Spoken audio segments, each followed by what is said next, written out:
My master said emotion is to feeling as smoke is to fire. Fire is the real thing, and smoke is the irritating thing that comes out of a badly lit fire or out of fire which is wet. The ideal in energy conversion is to have smokeless fuel, 100% efficiency.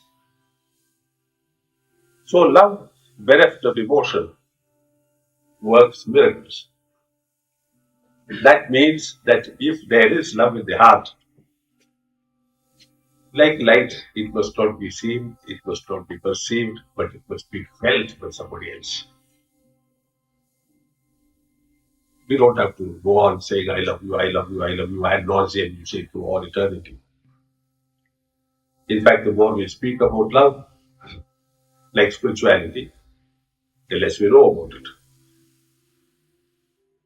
So my master said, this love is inherent in our being.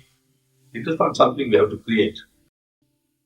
It is part of the equipage or equipment that accompanies the soul. Perhaps it is the only thing that accompanies the soul, because the soul being a spark of the divine and the divine being love, this soul must also be love. One cannot say the soul loves. It is not a verb in that sense that I love.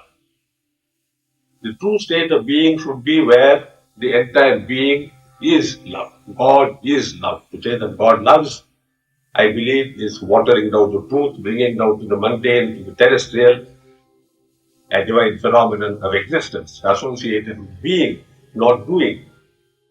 So my master always said, try to be love. Little confusing, I found, to our Western Abhyasis, who started coming to him way back in the 70s, early 70s, 1970, 71. Because the Western idea says love. Love me, love you, love us. No. But here is an old man sitting in the center of a dirty city, hardly educated, who says, be love. You can say be happy, but how to be love?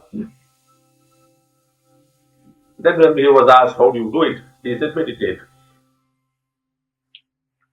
Because as I said, and I repeat, there is no question of creating love in us and ourselves. It is a question of uncovering the love that is flooding our hearts, but which has been covered under layers of ignorance and of fear. Now you find in the Christian tradition a wonderful statement: perfect love casteth out fear. My master said, yes, of course it does. But if fear has already been casted out in the biblical way, perfect love must be there. So we cannot wait for perfect love to develop and then it will cast out fear, because that will never happen. Our job is to remove all fear, eradicate fear from the heart by sitting in meditation, by doing the cleaning that is prescribed in this system, progressively, day after day, meditation after meditation. And we are able to perceive not that we are less afraid than we were before, because there is no question of comparison, but that we are more open to people, that we are more responsive to situations and to needs of others.